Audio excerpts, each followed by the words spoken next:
நாம் லூக்கா எழுதின சுவிசேஷம் 9வது அதிகாரம் 23வது வசனத்தை வாசித்து இன்னைக்கு தியானிப்போம். லூக்கா 9:23.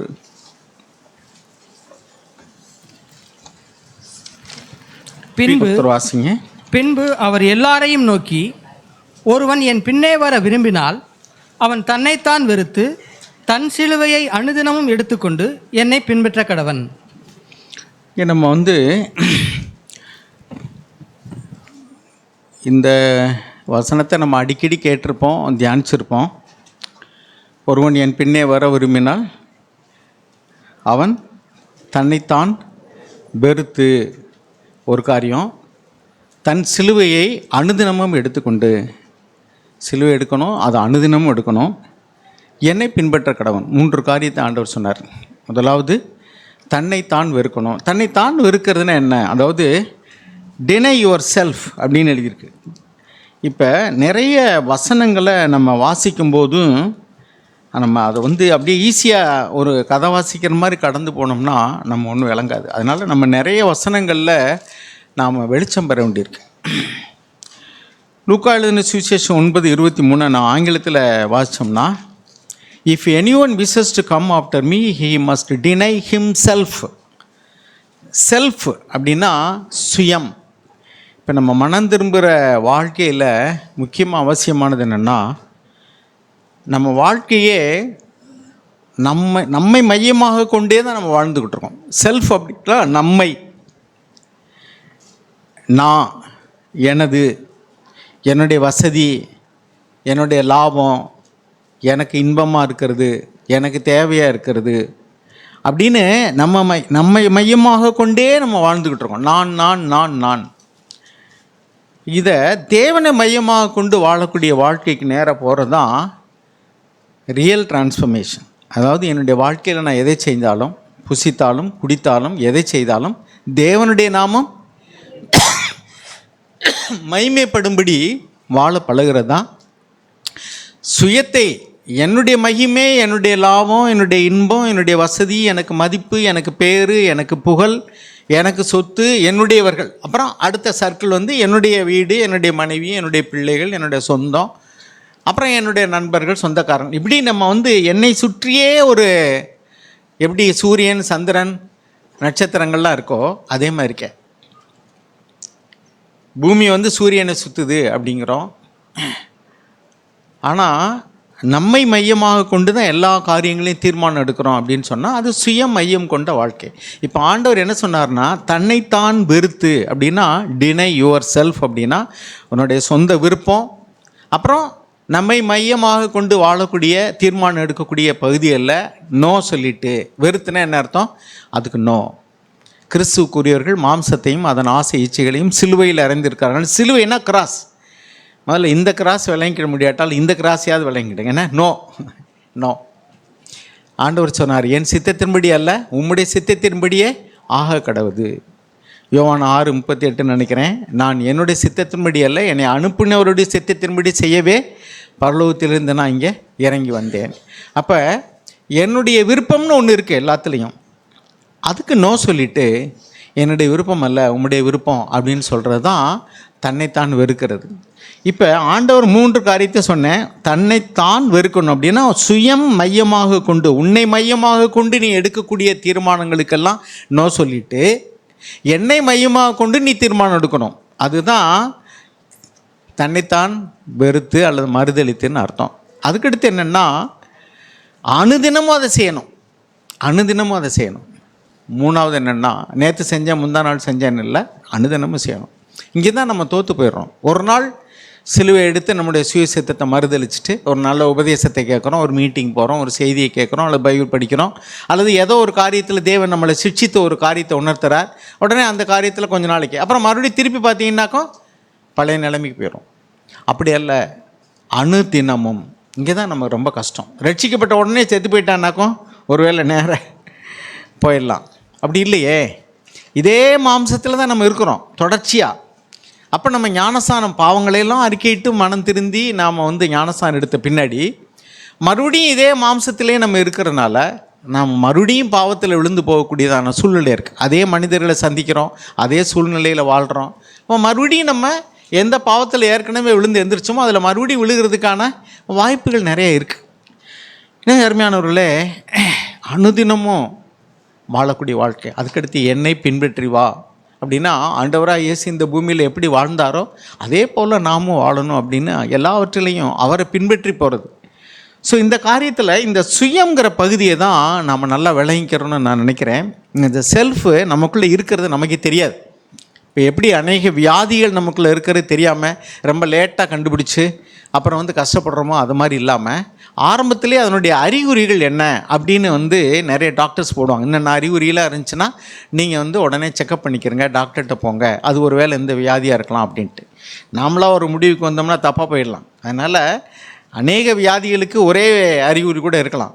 ஆனாலும் கூட ஆவிக்குரிய வாழ்க்கையிலையும் நம்ம பாவத்தில் விழுகிறதுக்கு முக்கியமான காரியம் ஒன்றுனா, ஒன்று சுயம், ரெண்டாவது பெருமை. அநேக பாவங்களுக்கு இதுதான். அதுக்கடுத்து பண ஆசை எல்லாத்தையுமேக்கும் வேற இருக்குன்னு எழுதியிருக்கு. பண ஆசையும் ஒரு காரியம். ஸோ அதெல்லாமே அந்த தனக்கானதை தேடுறதுல தான் வருது. ஸோ இந்த சுயம், அதாவது சிலுவையில் அறையணும், மறுதளிக்கணும் அப்படிங்கிறதுல நம்ம வெளிச்சம் பெறுவதற்காக சில வசனங்களை தியானிக்க நல்லதுன்னு நான் நினைக்கிறேன். முதலாவது பாருங்கள், லூக்கா எழுதின சுவிசேஷம் 10வது அதிகாரம் 40வது வசனம். இதெல்லாம் கதை கேட்குற மாதிரி கேட்காதீங்க. இந்த வசனத்தை பார்க்கும்போது நம்மளை ஆராய்ந்து பார்ப்போம். ஆண்டவரே, இப்படிப்பட்ட சுவாபம் எனக்குள்ளே இருக்குதா அப்படின்னா அதுதான் சுயம். அதைத்தான் ஆண்டவர் நோன்னு சொல்லி சிலுவையில் அறைன்னு சொல்கிறாரு. ஸோ இது என்னென்ன தெரியலன்னா நமக்கு எப்படி தெரியும்? அதனால தான் இந்த அறிகுறி இருக்கா பாருங்கள். இங்கே இந்த காரியத்தில் நமக்கு தெரியும் எல்லாருக்கும். மார்த்தாள், மரியாள் என்று 2 சகோதரிகள், லாசருங்கிற ஒரு சகோதரருக்கு இருந்தாங்க. அவங்க 3 பேருமே ஆண்டவராக இயேசு கிறிஸ்துவுக்கு அறிமுகமானவங்க. அவங்க வீட்டுக்கு அவர் போய் அவங்களோடு கூட அந்த லாசருவை இயேசுவுக்கு நண்பன் என்று சொல்கிற அளவுக்கு, சிநேகிதன் என்று சொல்ல அளவுக்கு நெருக்கமாக இருந்தவங்க. அப்போ ஒரு நாள் ஆண்டவராக இயேசு உங்களுடைய வீட்டுக்கு வருகிறார். அப்பொழுது அந்த மார்த்தாள் என்ற சகோதரி ஆண்டவராக இயேசு கிறிஸ்துவை உபசரிக்கிறதுக்காக அநேக வேலைகளை ஓடி ஆடி செய்து கொண்டு இருக்கிறாள்.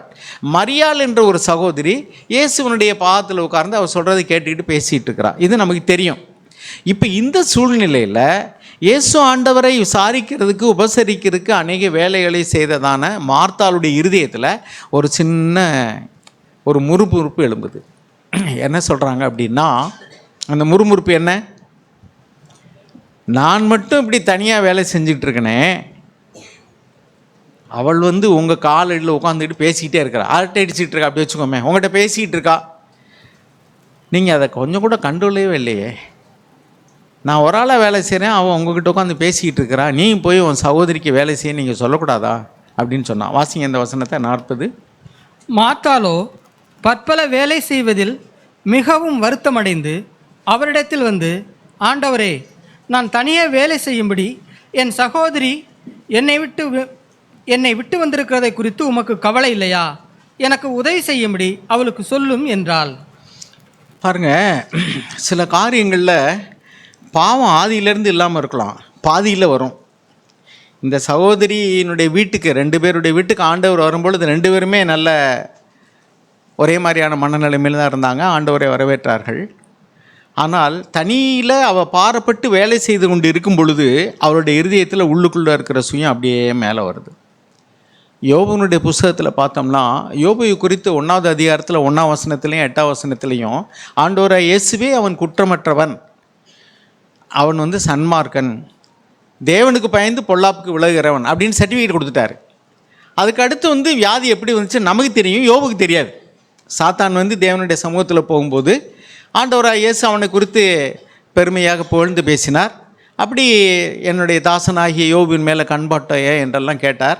அவன் உத்தமன், சன்மார்க்கன், தேவனுக்கு பயந்து பொல்லாப்புக்கு விலகுகிறவன் அப்படிலாம் சொன்னவொடனே அதை பொறுத்து கொள்ளாத சாத்தான் அவன் விருதாவா அப்படி செய்கிறான்னு சொல்லிட்டு சில காரியங்களை சொல்லி அது நிமித்தம் தேவன் அவனுக்கு அனுமதி கொடுக்குறார்.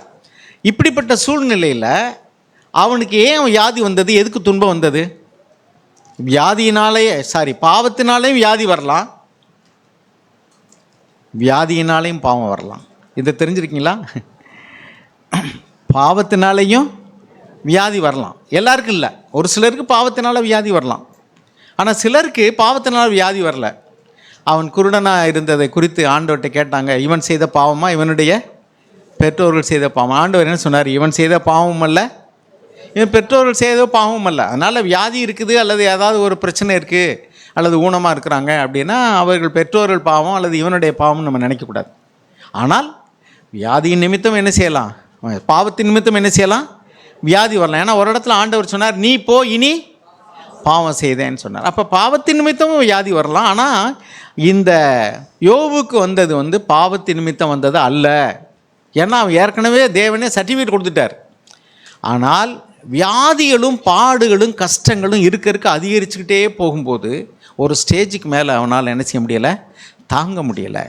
அப்போ அவனுக்கு பாடுகள் வந்த பொழுது, தாங்க முடியாமல் போகும் பொழுது, எதனால எப்படி வந்துச்சு அப்படின்னு கண்டுபிடிக்கிறதுக்காக அவன் பிரயாசப்படுறான். தேவனே, why this suffering, why this pain, இந்த பாடு எனக்கு எதுக்கு, இந்த வியாதி எனக்கு எதுக்கு, இந்த கஷ்டம் எனக்கு எதுக்கு, எனக்கு தெரியலையே அப்படின்னு சொல்லும்போது அவனுடைய நண்பர்கள் எல்லாம் ஆறுதல் சொல்ல வந்த நண்பர்கள், அவர்கள் விளங்கி கொண்டதெல்லாம் பாவத்தினால தான் வியாதி, நீ ஏதோ பாவம் செஞ்சுருக்க, அதை நீ கண்டுபிடிக்க தெரியல, அதை ஆண்டவர்கிட்ட கேளு, மனம் திரும்ப அறிக்கையிட்டு உனக்கு சுகமாயிரும். ஐயா எனக்கு எதுனே தெரியலையே ஐயா, நான் ஒரு பாவம் செய்யலைன்னு அவர் தன்னை இப்பொழுது நியாயப்படுத்தி பேசுகிறார். இப்படியாக போயிட்டுருக்கு.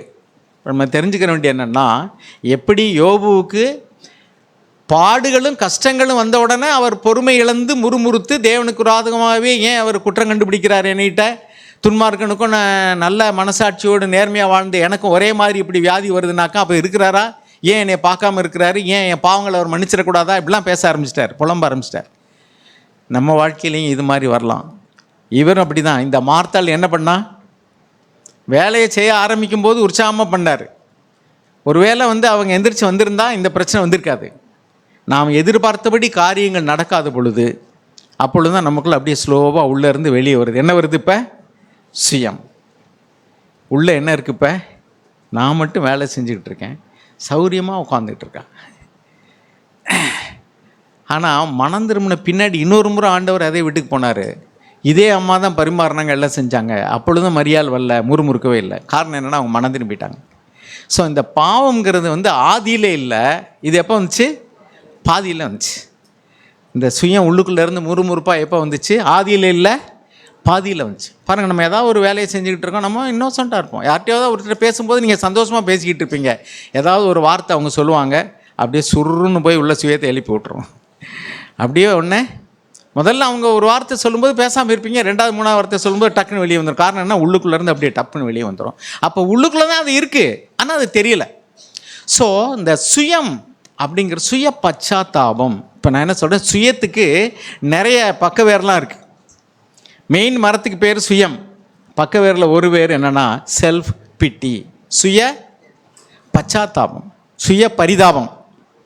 ஐயோ நான் இவ்வளோ கஷ்டப்படுறேனே, என்னை ஒருத்தருமே உதவி செய்யலை, நான் தனியாக வேலை செய்கிறேன், என் சகோதரி எனக்கு வேலை செய்யலை, நானாகவே இதை செய்ய வேண்டியிருக்கு, ஒரு நாதியும் இல்லை எனக்கு, இப்படிலாம் புலம்புவாங்க.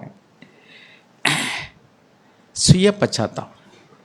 நான் போனேன், என்னை வான்னு சொல்கிறதுக்கு ஆள் கிடையாது, என்னை மதிக்கலை, என்னை கும்பிடலை, நான் விஷ் பண்ணேன், எனக்கு கண்டுக்கிடாமல் போயிட்டாங்க. எத்தனை பேருடைய இதயத்தில் கம்ப்ளைண்ட் இருக்குது. சர்ச்சில் இருக்கிறவங்களுக்கே சர்ச்சில் உள்ளவங்கள குறித்து குறை சொல்லுவாங்க. என்னை பார்த்துட்டு பார்க்காம போயிட்டாங்க, நான் பேசினேன் பேசாமல் போயிட்டாங்க, என்னை தெரியாத மாதிரி கண்டுக்கிடாமல் போயிட்டாங்க. இதெல்லாம் சுயத்திலிருந்து வரக்கூடிய காரியம். யாருக்கு வேணாலும் வரலாம். நான் அப்படி இல்லைன்னு நினைக்கிறீங்களா, ஆதியில் நல்லா தான் இருக்கிறீங்க, பாதியில் வந்துடும் பிரதர் சிஸ்டர். ஏன்னா நாம் எதிர்பார்த்தபடி நடக்காத பொழுது, எதிர்பார்த்த நேரத்தில் நடக்காத பொழுது, சாமுவேல் தீர்க்கதரிசிகிட்ட சவுல் சொன்னார், 7 நாள் ஆயிடுச்சு நீங்கள் வரேன், நீங்கள் வரல. அவங்க மிலிட்ரியில் அங்கே எதிரியை பார்த்து பயப்படுறாங்க, எல்லோரும் போய்கிட்டு இருக்காங்க, நான் இன்னும் பழி ஸ்தலத்தில் தேவன்கிட்ட விசாரிக்கவில்லை, அதனால் நான் செஞ்சிட்டேன். என்ன செஞ்சிட்டேன், ராஜா செய்யக்கூடாததை தீர்க்கதரிசி செய்ய வேண்டியதை அவன் செஞ்சிட்டான், பலி செலுத்திட்டான். பலி தானே செலுத்தினேன், இதனால தான் செலுத்தினேன். தன்னை நியாயப்படுத்தி கொண்டான். இதுக்கு பேர் என்ன, செல்ஃபு ஜஸ்டிஃபிகேஷன், தன்னைத்தானே நியாயப்படுத்தி கொள்வது.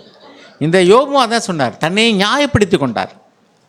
பாருங்கள், இந்த செல்ஃபு ஜஸ்டிஃபிகேஷன், தன்னை நியாயப்படுத்தி கொள்வது. அதே மாதிரிக்க இந்த வசனத்தை வாசிங்க. இப்போ லூக்கா எழுதின சுவிசேஷம் 18ஆம் அதிகாரம் 11-12. நமக்கு தெரியும், 2 பேர் ஜெபம் பண்ண போனாங்க. ஒருத்தன் பரிசேயன், ஒருவன் ஆயக்காரன். அந்த பரிசேயன் என்ன சொல்கிறான் பாருங்கள். பரிசேயன் நின்று, தேவனே, நான் பரிகாரர், அநியாயக்காரர், விபச்சாரக்காரர் ஆகிய மற்ற மனுஷரைப் போலவும் இந்த ஆயக்காரனைப் போலவும் இராததனால் உம்மை ஸ்தோத்தரிக்கிறேன். அடுத்த வசனம். வாரத்தில் 2 தரம் உபவாசிக்கிறேன், என் சம்பாத்தியத்திலெல்லாம் தசமபாகம் செலுத்தி வருகிறேன் என்று தனக்குள்ளே ஜெபம் பண்ணினான். பார்த்தீங்களா, அவன் செய்த நல்ல கிரியைகளை சொல்லி தன்னை மெச்சிக்கொள்கிறான்ல, செல்ஃப் கங்க்ராச்சுலேட்டிங்.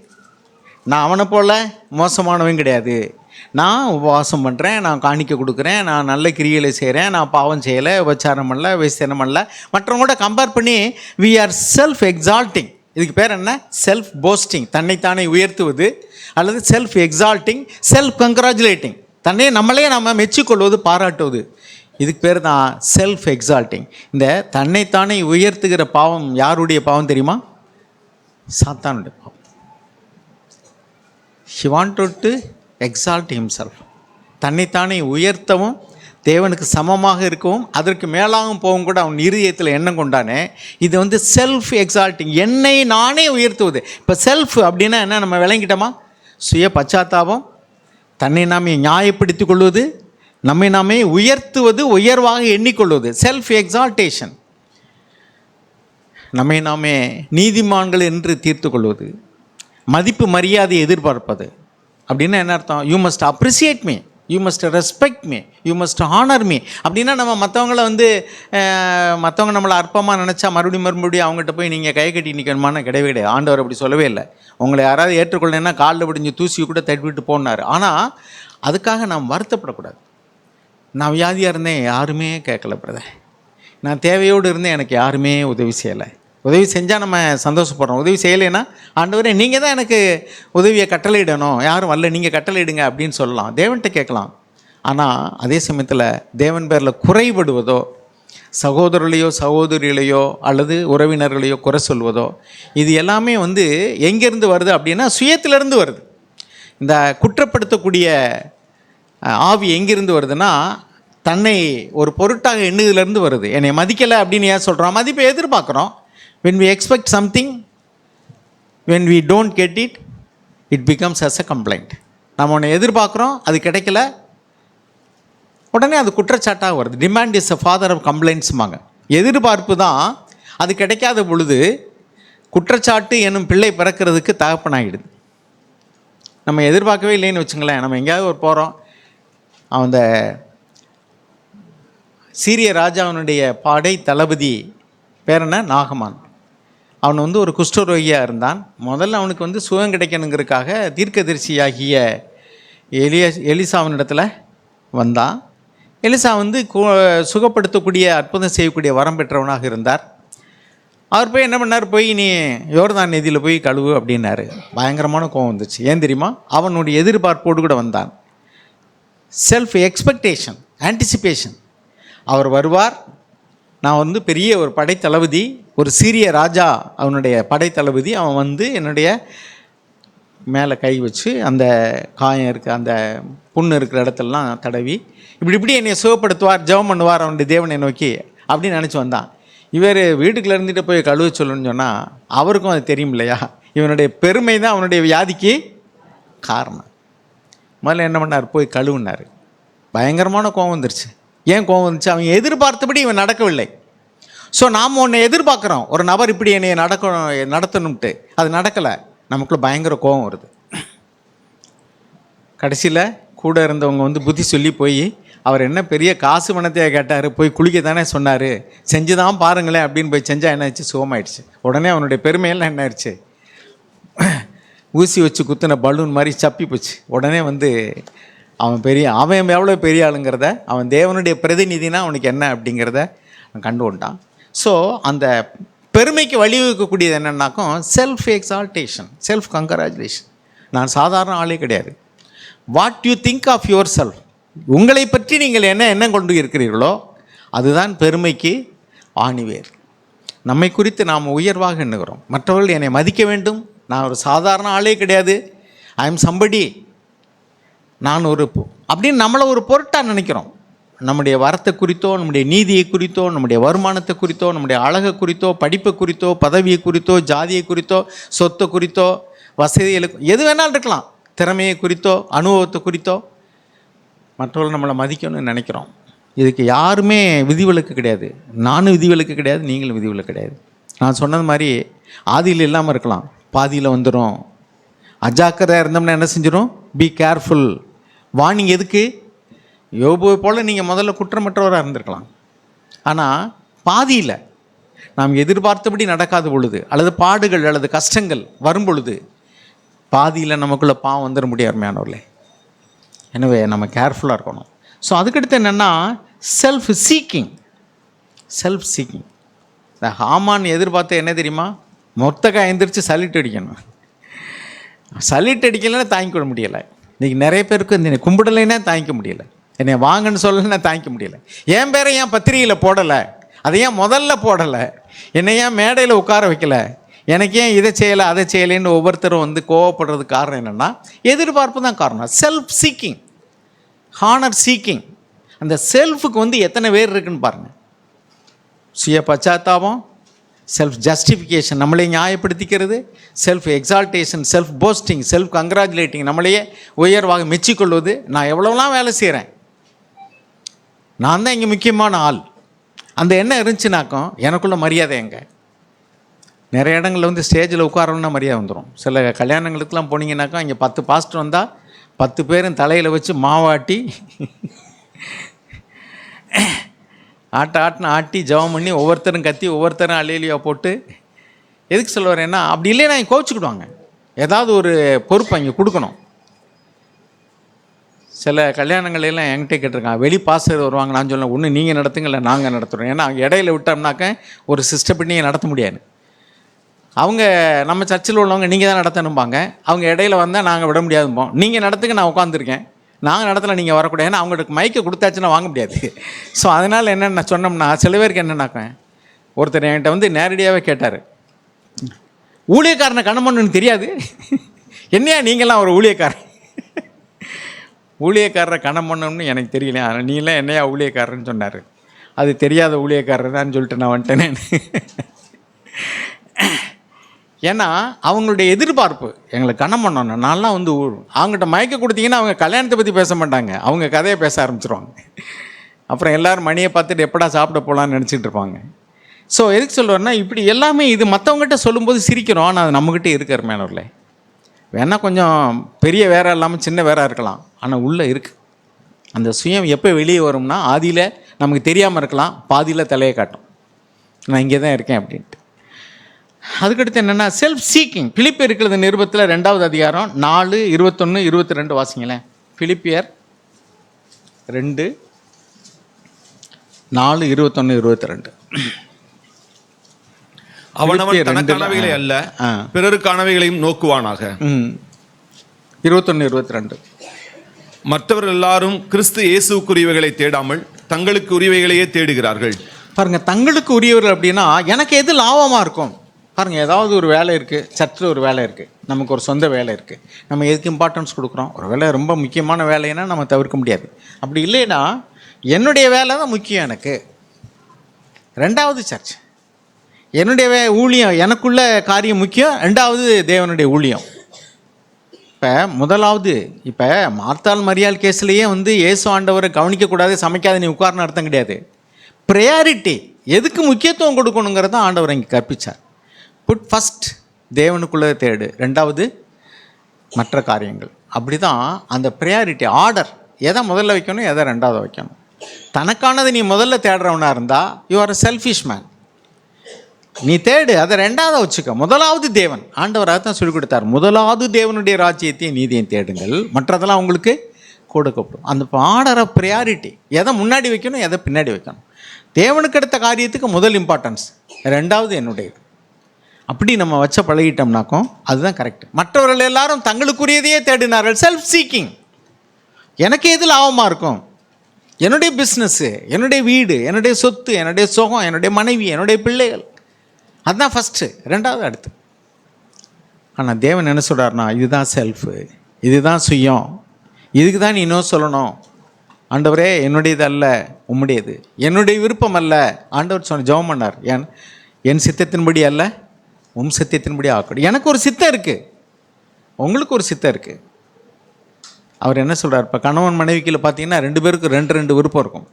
எல்லாத்துலேயும் 2ஐயும் நிறைவேற்ற முடியாது, ஒன்றை செய்ய முடியும். கணவன் காஃபி போடுங்கிறாரு, மனைவிக்கு டீ வேணும்னா 2ஐயும் செய்ய முடியாது, ஒன்று தான் செய்ய முடியும். அப்போ யாராவது ஒருத்தர் வந்து விட்டு கொடுக்கணும். இப்போ யார் தேவ பக்தி உள்ளவங்களோ அவங்க ஈஸியாக விட்டு கொடுத்துருவாங்க, எதை செஞ்சாலும் சரி. இவங்க தான் தேவனை அறிந்தவங்க, அவங்க தான் சுயத்துக்கு இன்னும் சொல்கிறவங்க. இப்போ வந்து நான் சொல்கிறதா நடக்கணும், நான் நினைக்கிறது நடக்கணும், நான் சொல்கிறத கேட்கணும் அப்படின்னு சொன்னோம்னா அதுதான் சுயம். இதை நம்ம விளங்கியிருக்கோமா? இதுதான் சுயம். நம்ம அநேக நேரங்களில் தெரிஞ்சுக்க செல்ஃப்னா தன்னைத்தான் வெறுத்துனாக்கா அதை சொல்லிகிட்டே போவோம். அது என்ன, அது இங்கே என்ன அர்த்தத்தில் சொல்லியிருக்கு? இதை தான் அர்த்தம். சுய விருப்பம் நிறைவேற வேண்டும், என்னுடைய விருப்பம் நடக்கணும், நான் விரும்புகிறது நடக்கணும், நான் சொல்கிறது கேட்கணும்.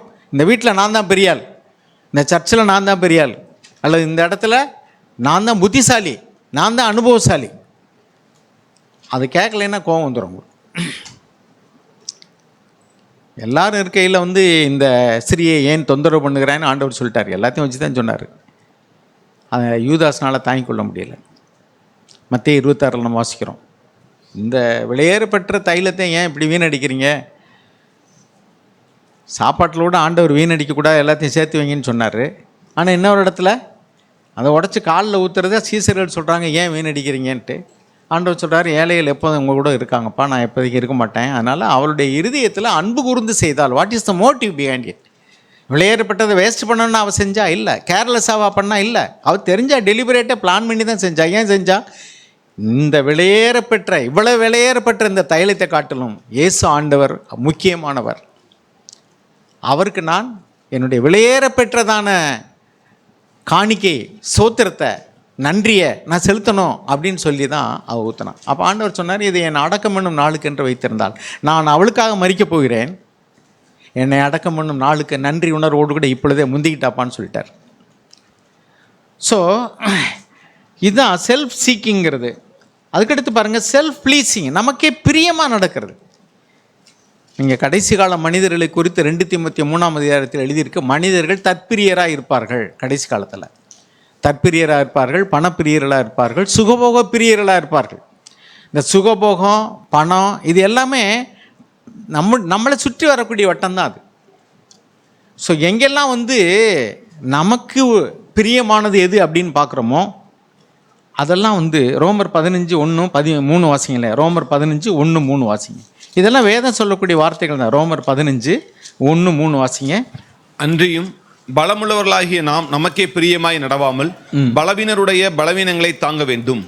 கிறிஸ்துவும் தமக்கே பிரியமாய் நடவாமல் உம்மை நிந்திக்கிறவருடைய நிந்தைகள் என்மேல் விழுந்தது என்று எழுதியிருக்கிறபடியே நடந்தார். போதும்.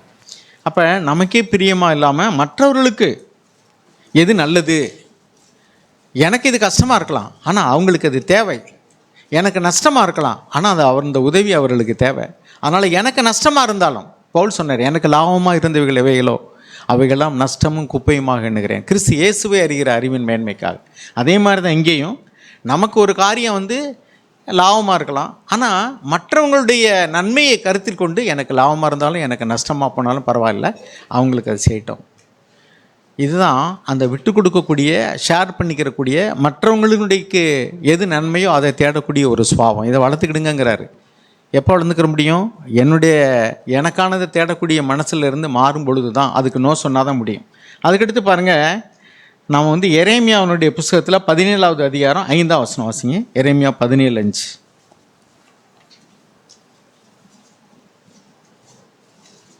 மனுஷன் மேல் நம்பிக்கை வைத்து மாம்சமானதை தன் புயபலமாக்கி கொண்டு கர்த்தரை விட்டு விலகுகிற இருதயமுள்ள மனுஷன் சபிக்கப்பட்டவன் என்று கர்த்தர் சொல்கிறார். மாம்சமானது புயபலமாக்கி கொண்டு, இங்கிலீஷ் என்ன போட்டிருக்குன்னா, who trust in mankind and makes flesh his strength. மாம்சமானதுன்னா நம்முடைய மன வலிமை, சரீர வலிமை, நம்முடைய அறிவு, நம்முடைய அனுபவம், நம்மை சுற்றி இருக்கிறதான நம்முடைய சப்போர்ட்டர்ஸ், நமக்கு சப்போர்ட்டாக இருக்கக்கூடிய மனிதர்கள், இது மேலே நம்பிக்கை வச்சோம்னா பாருங்கள், நீ நிறைய பேர் வந்து சபையை கட்டணும்ட்டு இங்கேருந்து புறப்பட்டு போனவங்களெல்லாம் நம்ம அறிவோம். எனக்கு வந்து சபையை எப்படி நடத்தணும்னு அறிவு இருக்குது, வேத வசனத்தை போதிக்கக்கூடியதான திறமை இருக்குது, ஒரு சர்ச் பேட்டர்ன் எப்படின்னு எனக்கு தெரியும், எனக்கு பண வசதி இருக்குது, இடம் இருக்குது, அல்லது ஏதாவது ஒரு இடத்துல கூடி ஆராதிக்கிறதுக்கு கட்டட வசதி இருக்குது, சில மனிதர்கள் எனக்கு ஆதரவாளர்கள் இருக்கிறாங்க. So I can build a church. அந்த ஊரில் சபையை கட்டிடலாம் முடியுமா? கர்த்தர் வீட்டை கட்டாராயில் கர்த்தருடைய பிரயாசம் விருதா. அப்போ என்னுடைய அறிவின் மேலே, என்னுடைய திறமையின் மேலே, எனக்கு இருக்கிற வசதிகளின் மேலே, அல்லது இன்னும் எனக்கு இருக்கக்கூடியதான அட்வான்டேஜ் எதெல்லாம் எனக்கு அதை வச்சு நான் ஒன்று செய்கிறோம்னு நினச்சோம்னா, you are trusting in your self. உண்மையில நீ நம்பிக்கை வச்சுருக்கிற. இதுதான் சுயம். என்னால் முடியும், எனக்கு திறமை இருக்குது, எனக்கு அனுபவம் இருக்குது, எனக்கு அறிவு இருக்குது. இதுதான் சுயம். அப்போ நம்முடைய வாழ்க்கையில் சுயத்தை மறுதளிக்கணும், சிலுவை எடுக்கணும் அப்படின்னா எதெல்லாம் சுயம்னா இதெல்லாம் சுயம். இப்படிலாம் நம்ம யோசிக்கலன்னு வச்சுக்கோங்களேன், நமக்கு பாவமே இல்லைன்னு சொல்லிடும். கடைசியாக ஒரு வார்த்தை, 1 யோவான் 1வது அதிகாரம்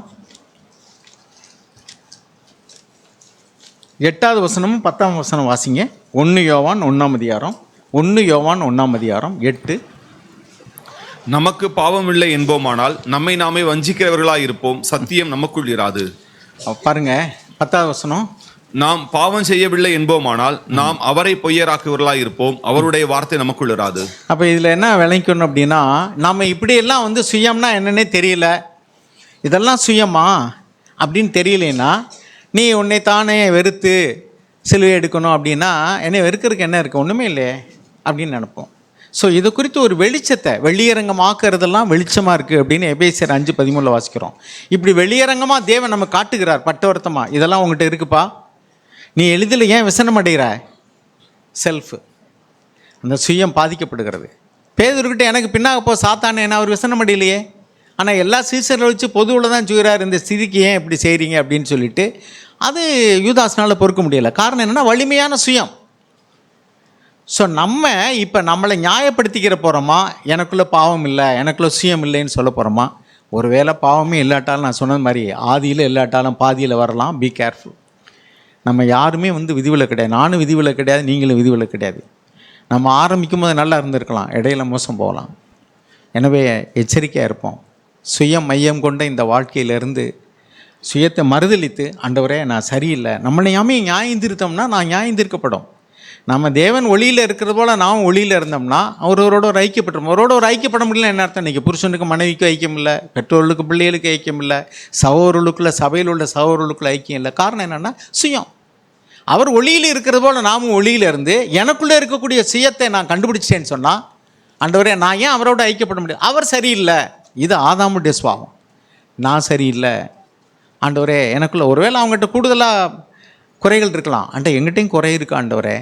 சில பேர்கிட்ட போய் அவங்ககிட்ட ஏதாவது பேச போகும்போது குடும்பங்களில் மற்ற இடங்களெல்லாம் அவங்க சொல்கிறது, அவர் சரியில்லை, இவள் சரியில்லை, இப்படி தான் சொல்லுவாங்க. நான் சரியில்லைன்னு சொன்னால் தான் தாழ்மையாக இருக்கிறோம்னு அர்த்தம். நம்ம லூக்கா 18 அந்த பரிசேயனுக்கு அடுத்து அந்த ஆயக்காரரை குறித்து வாசிக்கிறோம். அவர் சொன்ன வார்த்தை என்ன? ஆண்டவரே நான் பாவியான மனுஷன் ஆண்டவரே. அவர் மார்பில் அடித்து கொண்டான். நான் உள்ள தேவாலயத்துக்குள்ள ஜெபிக்க கூட தகுதி இல்லாதுன்னு சொன்னான். ஆண்டவர் அவனோட தான் இருந்தார். அதனால தான் அவனில் இவனே நீதிமானாக்கப்பட்டவன் சொல்கிறார். தேவாலயத்துக்கு உள்ளே இருந்தவன் தம்பட்டம் அடித்து கொண்டான், நான் நீதிமான் என்று சொல்லி. நம்மளை எப்பாவது கங்கராஜுலேட் பண்ணிக்கிறோமா? நம்முடைய அனுபவத்தை, நம்முடைய அறிவை, நம்முடைய திறமையை, நம்முடைய சுய நீதியை அந்த பரிசேயனை போல். அப்படின்னா என்ன அர்த்தம்? பரிசேயன் அப்படி தான் இருந்தான். நான் சாதாரண ஆளுக்கு, நான் எவ்வளோ வாசிக்கிறேன், எவ்வளோ ஊழியம் செய்கிறேன், எவ்வளோ கொடுக்குறேன், எனக்கு நான் என்ன நல்லா செய்கிறேன், நான் என்கிட்ட என்ன குறை இருக்குது அப்படின்னு நம்ம அப்ரிஷியேட் பண்ணிக்கிட்டோம்னா, நம்ம ஒரு பொருட்டான்றோம்னா, that is pride, self. It is exalting. நமக்குள்ளே இருக்கக்கூடிய சுயம் அது தன்னையே உயர்த்துகிறது. தன்னை உயர்த்துகிற ஆவி சாத்தானுடைய ஆவி, அந்தி கிறிஸ்துவனுடைய ஆவி. தன்னை தாழ்த்துகிற ஆவி கிறிஸ்துவனுடைய ஆவி. காதலோர் கேட்க கடவர். ஆண்டவர் நம்மோடு கூட பேசியிருக்கிறார். அதற்காக நாம் ஆண்டவருக்கு அதிகமாய் நன்றி சொல்ல வேண்டும். குழந்தைக்கு ஒப்பு கொடுத்து ஜெபம் பண்ணும் பொழுது பிரதர் ஒரு நல்ல வார்த்தையை சொன்னாங்க, எக்ஸ்ட்ரா லக்கேஜ். நம்ம மறந்து விடக்கூடாது. நம்ம என்ன செய்கிறோமோ அதுதான் நமக்கு என்ன செய்யும், வரும். முற்பகல் செய்யின் பிற்பகல் விளையும் அப்படின்னு சொல்லி ஒரு பழமொழி உலகத்தானே சொல்லி வச்சுருக்காங்க.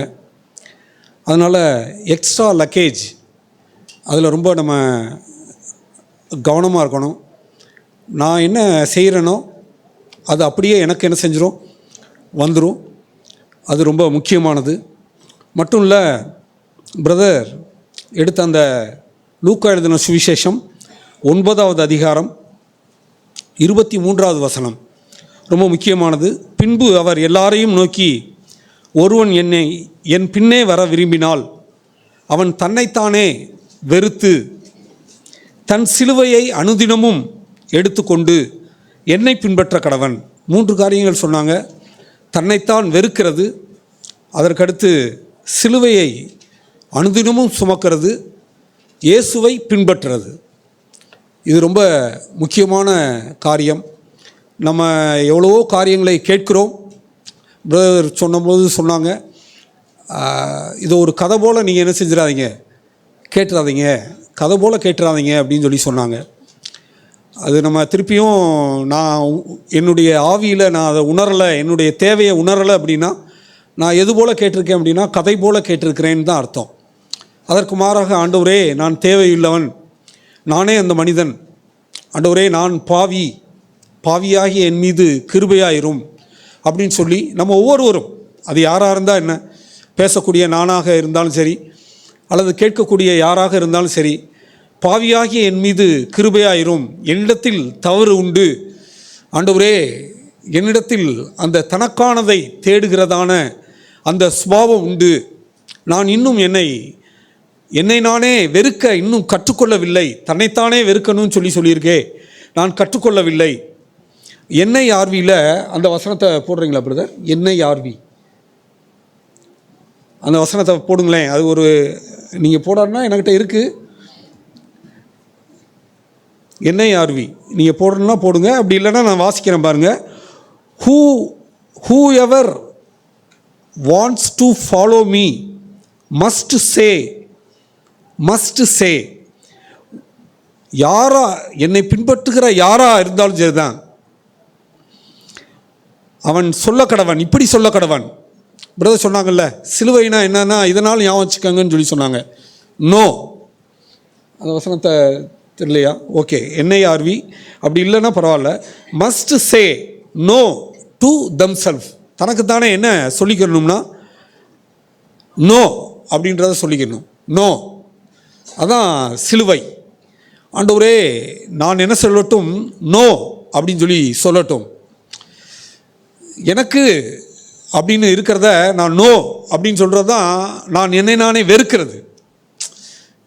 அப்படியே என்னையே அப்படியே நான் வெறுக்கிறதுனா நோ அப்படின்னு சொல்லி பழகணும். ஆண்டவரே நான் அப்படி சொல்லி பழகட்டும், ஆண்டவரே எனக்கு நீங்கள் என்ன செய்யுங்க, உதவி செய்யுங்க.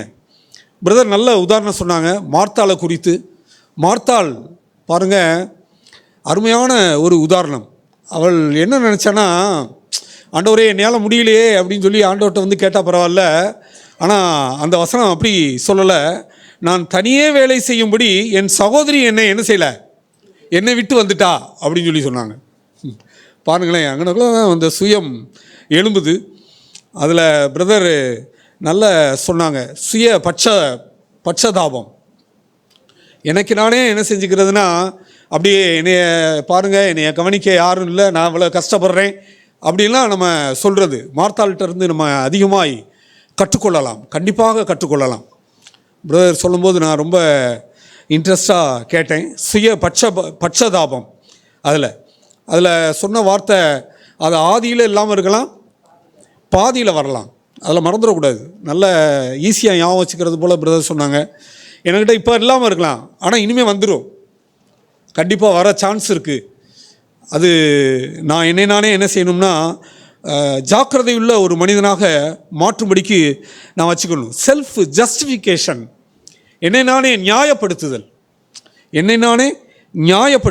லூக்கா எழுதின சுவிசேஷம் 18ஆம் அதிகாரத்தில் பிரதர் சொன்னாங்க அந்த காரியத்தை. நான் என்னை நானே என்ன செய்கிறது, நியாயப்படுத்துறது, நான் நியாயப்படுத்தி கொள்ளுதல், நான் செய்கிறது சரிதான் அப்படின்னு எனக்கு நானே சொல்லிக்கிறது. அப்படின்னா நான் எப்படி மாற முடியும், இயேசுவை போல் மாற முடியும், இல்லை இயேசுவை எப்படி பார்த்து சிலுவை சுமந்து அவர் பின்ன நான் போக முடியும் எல்லாம். அது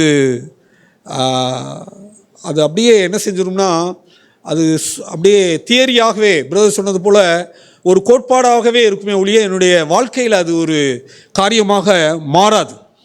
பிரதர் சொன்னாங்க தன்னைத்தானே உயர்த்துவது எனக்கு ரொம்ப நல்லா வெளிச்சமாக இருந்துச்சு. பிரதர் சொன்னது என்ன காரியம்னா, அந்த நாகமானுடைய வியாதியே என்னதான், பெருமை தான். அது ஒரு வெளிச்சமாக இருந்துச்சு எனக்கு. பெருமை தான். அவன்கிட்ட இருக்கிற வியாதி என்ன, குஷ்டரோகம். அந்த குஷ்டரோகத்தினுடைய வேறு என்னது, பெருமை. அது எனக்கு ரொம்ப வெளிச்சமாக இருந்துச்சு. நான் நிறையா தடவை கேட்டிருக்கேன், ஆனால் இது போல் ஒரு நல்ல ஒரு ஆங்கிளில் நான் கேட்டதில்லை. அப்படியே அவன்கிட்ட இருந்த அந்த வியாதி என்ன அப்படின்னா பெருமை. அவன் தன்னை தாழ்த்தின போது என்ன செஞ்சிருச்சு, அந்த வியாதி அவனை விட்டு போயிடுச்சு. பாருங்களேன், நம்மளை தாழ்த்துறதுல எவ்வளவு காரியங்கள் இருக்குது. வியாதி இருக்குது, அப்படியே பிசிக்கலாக. அதாவது என்னுடைய வியாதியே எதில் வருது அப்படின்னா பெருமையினால் வருது. அது ரொம்ப வெளிச்சமாக இருந்துச்சு. நான் அதற்காக நான் ஆண்டவருக்கு நன்றி சொல்கிறேன். செல்ஃப் சீக்கிங், நீங்கள் நல்லா திருப்பியும் நான் சொல்கிறதெல்லாம் நீங்கள் கேட்டிங்கன்னா, பிரதர் சொன்னதை தான் நான் சொல்கிறேன். கேட்டோம் அப்படின்னா, ஆண்டவரே எனக்கிட்ட அப்படிப்பட்ட ஒரு குணாதிசயம் இருக்குது, எனக்குன்னு தேடுறது. இயேசுவுக்குரிய மற்றவர்கள் எல்லாரும் அவங்க என்ன தேடினாங்க, இயேசுவுக்குரியவைகளை தேடவில்லை, அவங்க தனக்கானதே தேடினார்கள் அப்படின்னு சொல்லி பிரதர் என்ன செஞ்சாங்கன்னா, அந்த பிலிப்பியர் 4ஆம் அதிகாரம் 21வது வசனத்தில் 22வது வசனத்தில் காமிச்சாங்க. அதை ஒரு தடவை வாசித்தரலாமா? 21வது வசனம், பிலிப்பியர் 4:21 வாசிங்களேன். யாராவது வாசிங்க. பிரதர் வாசித்த வசனம் தான், கொஞ்சம் குயிக்காக வாசித்தா நல்லது. அதனால தான் நான் சில நேரத்தில் நானே வாசிப்பேன்.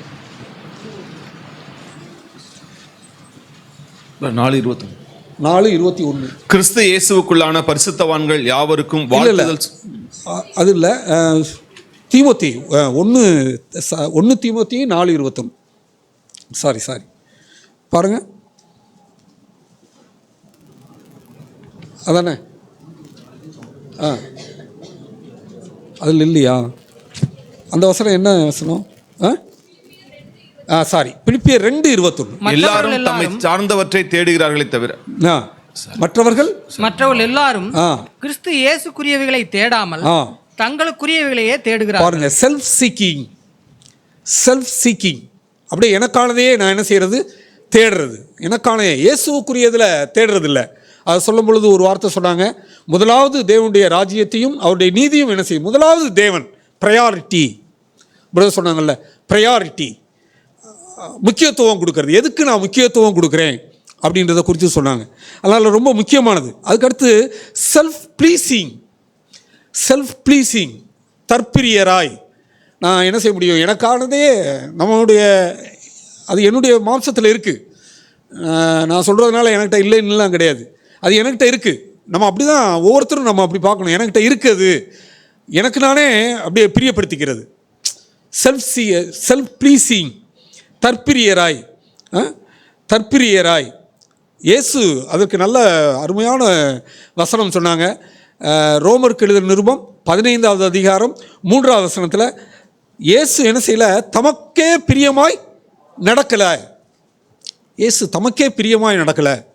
அப்படியே ஆண்டவரே, இந்த வசனங்கள் எல்லாம் என்னுடைய ஆவிக்குள்ளாக, என்னுடைய மூளைக்குள்ளாக அல்ல, என்னுடைய இருதயத்திற்குள்ளாக, என்னுடைய ஆவிக்குள்ளாக போய் ஒரு கிரியை செய்யட்டும் ஆண்டவரே.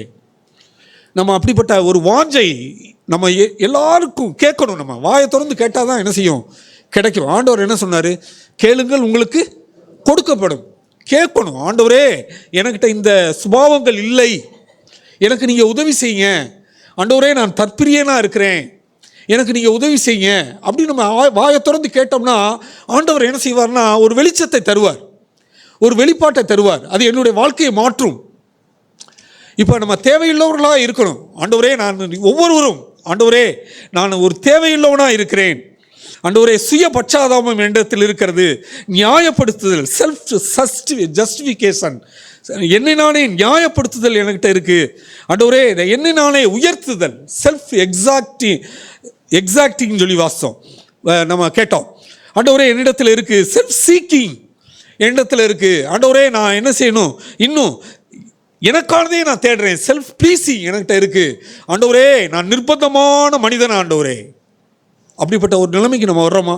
ஆண்டவரே இந்த வசனங்கள் எல்லாம் கேட்கும்போது என்கிட்ட இல்லையே, இது எனக்கிட்ட ஆழமாய் கிரியை செய்ய வேண்டுமே ஆண்டவரே, அது மெய்யாகவே ஆண்டவரே இந்த வார்த்தையெல்லாம் எனக்கு மாம்சமாக மாற வேண்டுமே ஆண்டவரே, உங்களுடைய சுபாவம் எனக்கு வேண்டுமே, எனக்கு நீங்க உதவி செய்ய அப்படின்னு சொல்லி நம்ம தீராத தாகத்தோடு கூட ஆண்டவர்கிட்ட கேட்கும்போது ஆண்டவர் என்ன செய்வார்னா கண்டிப்பாக நமக்கு என்ன செய்வார்? உதவி செய்வார்.